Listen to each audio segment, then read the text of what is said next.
अस्सलाम वालेकुम class 9th student unit number 4 हज़रत अस्मा रज़ियल्लाहु ताला अन्हा में आज हमारे पास टॉपिक है राइटिंग स्किल्स। राइटिंग स्किल्स में हमने क्या करना है, क्वेश्चन देखिए। Summarise the unit by completing the following mind map. Mind map का मतलब होता है आपको बबल्स की फॉर्म में कुछ इन्फॉर्मेशन दी जाती है, आपने उसको फिलअप करना है, बाद में आपने उससे एक क्या करना है, पूरी यूनिट की समरी लिखनी है। समरी मैंने खुलासा या शॉर्ट फॉर्म में उसको बयान करना है कि आपने यूनिट में क्या पढ़ा। ठीक है, तो टाइटल ऑफ द यूनिट हमें पता है क्या था हमारे टाइटल, अभी भी मैंने आपको बोल के बताया। यूनिट नंबर 4 हज़रत अस्मा रज़ियल्लाहु ताला अन्हा, ये अपने पूरा टाइटल जो है हमारा यूनिट का देख के लिखते हैं। फिर पर्सनैलिटी ट्रेट 1, उनका क्या पर्सनैलिटी ट्रेट था, मतलब उनकी पर्सनैलिटी की खासियत या क्या ख़वास थे। एक तो वो करेजियस थी, बहुत ज़्यादा बहादुर थी, ठीक हो गया। और दूसरा है पर्सनैलिटी ट्रेट 2 वाइस गर्ल, बहुत अक्लमंदी का मुजाहरा वो करती थी, अक्लमंद थी। पर्सनैलिटी ट्रेट 3 जेनरस, बहुत ज़्यादा फयाज थी, ठीक हो गया। सेकंड में हमने बबल्स फिल कर लिए। थर्ड लाइन में आ जाए एग्जाम्पल इंसिडेंट, मतलब कि करेजिस किस तरह थी उसकी एग्जाम्पल दीजिए। क्या उन्होंने किया था, करेज हमें कैसे पता चली, उन्होंने सप्लाई किया था फूड, सप्लाइड फूड। इंसिडेंट पूरा जो हमारे टेक्स्ट में दिया उसमें उसके अंदर हम ऐड कर सकते हैं, ठीक हो गया। एग्जाम्पल उसकी पर्सनैलिटी ट्रेट 2 जो वाइस गर्ल की एग्जाम्पल क्या थी, उन्होंने हज़रत अबू कुहाफा रज़ियल्लाहु अन्हु जो उनके दादा थे, हज़रत अबू बकर सिद्दीक़ के बेटे, उनको क्या किया था, रियलाइज़ कराया था कि उनके फादर जो हैं हमारे लिए भी कुछ छोड़ कर गए हैं। हालांकि अबू कुहाफा जो थे बहुत परेशान हो गए थे, ठीक है। जिस तरह से उनको अपनी अक्लमंदी से उनका वो वाक़या जो हमने पढ़ा कि पेबल्स या अंग्रेज़ों के ऊपर कपड़ा डाल के अबू कुहाफा के हाथ लगाया ताकि उनको पता चले यहाँ पे ज्यूज़ एंड मनी जो है रख कर गए हैं वो, ठीक है। पर्सनैलिटी ट्रेट थी में जेनरोसिटी, कि वो बहुत ज़्यादा जेनरस थी। इसमें जो इनहेरिटेड गार्डन वाला वाक़या था हमारे चैप्टर के अंदर, यूनिट के अंदर, उसका हम जिक्र करेंगे। इस तरह से हम इस माइंड मैप को फिल करने के बाद इस पूरा जो है एक्सप्लेनेशन दे सकते हैं, ठीक है। अब इसी तरह लिखिए बेशक टाइटल ऑफ द यूनिट पहले हेडिंग दे दीजिए, फिर अस्मा रज़ियल्लाहु का नाम उसमें आ जाएगा। फिर पर्सनैलिटी ट्रेट 1 की हेडिंग में आप लिखिए she was a very courageous women. Example incident कौन सा दिया उनका, उसी के साथ एग्जाम्पल इंसिडेंट दे देंगे, ठीक है। कैसे कि she supplied food to the रसूल सल्लल्लाहु अलैहि वसल्लम and her father Abu Bakr Siddiq रज़ियल्लाहु ताला अन्हु when they migrated from Makkah to Medina, and she performed this task very courageously. The disbelievers were looking for the Rasul sallallahu alaihi wasallam, and Abu Jahl in a fit of fury went to Hazrat Abu Bakr Siddiq radhiyallahu anhu home and asked Hazrat Asma radhiyallahu ta'ala anha about, किसके बारे में पूछा, the whereabouts of her father. He treated her harshly, उन्होंने उसके साथ अबू जहल ने बहुत बुरा सलूक किया। But she did not reveal the secret, लेकिन उनकी करेज थी कि कितने सरदार के सामने एक लड़की ने अपने आप को मजबूत रखा, करेज दिखाई और उसको बिल्कुल भी रिवील नहीं होने दिया कि मेरे फादर और हज़रत मोहम्मद सल्लल्लाहु अलैहि वसल्लम कहाँ गए, ठीक हो गया। पर्सनैलिटी ट्रेट 2 में हमने लिखेंगे she was a wise girl, ठीक है। हेडिंग दे दीजिए पहले, फिर उसके बाद लिखिए she was a very wise girl. यहाँ पे हमने शॉर्ट फॉर्म में लिखा है ना बबल्स के अंदर, तो जब हम नोटबुक पे लिखेंगे तो इसको हम थोड़ा सा एलेबोरेट फॉर्म में लिखेंगे।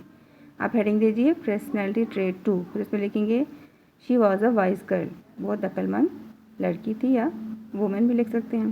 फिर एग्जाम्पल इंसिडेंट में क्या लिखेंगे, हज़रत अबू कुहाफा रज़ियल्लाहु ताला अन्हा, द ग्रैंड फादर ऑफ हज़रत अस्मा रज़ियल्लाहु ताला अन्हा was a blind man, he was worried that Abu Bakr Siddiq radhiyallahu anhu has been taken all the wealth with him. She gathered some pebbles and put them at the place where her father used to keep the money and covered it with a piece of cloth. She called her grandfather and told him that her father had left all that for us. When he touched the cloth, his concern was alleviated. जब उन्होंने उसको छुआ तो उनका इस तरह थोड़ा बहुत कम हो गया कि हमारे लिए भी कुछ ना कुछ छोड़ कर गए हैं, ठीक हो गया। पर्सनैलिटी ट्रेट 3 में हम लिखेंगे she was a generous women and very open hearted. For example, इसका इंसिडेंट एग्जाम्पल में क्या आ जाएगा, when she inherited a garden after the death of her sister Hazrat Aisha radhiyallahu ta'ala anha. She sold it and gave away all the money among the poor and the needy. She lived a life of hardships and sufferings, but always remained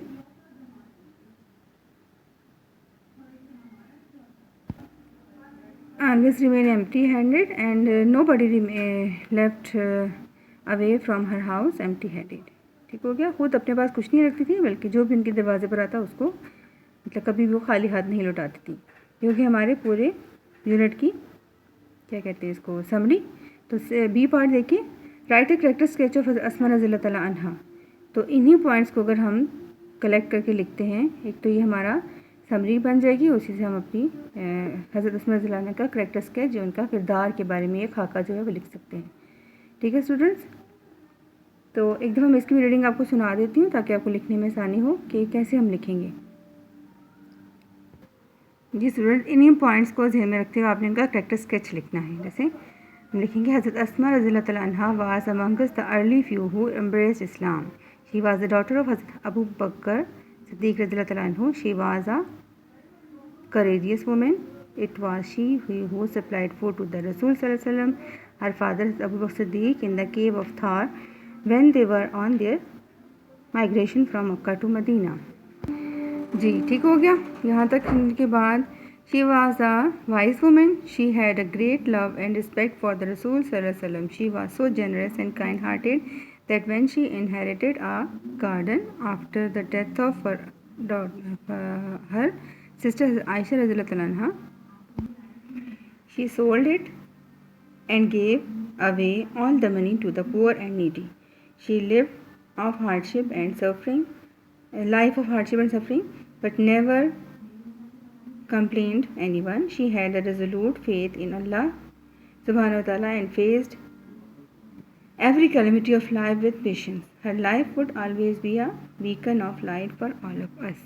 ठीक हो गया student. आपने इस तरह से character sketch लिखना है, मतलब तमाम हमने ट्रेड्स इसमें कवर कर दिए. अब मैंने आपको बोल दिया ना, आपको आवाज़ तो आ रही थी ना, तो इसी आवाज़ को देख के आप लोग जो अपना करेक्टर स्केच कंप्लीट कर सकते हैं. ठीक है.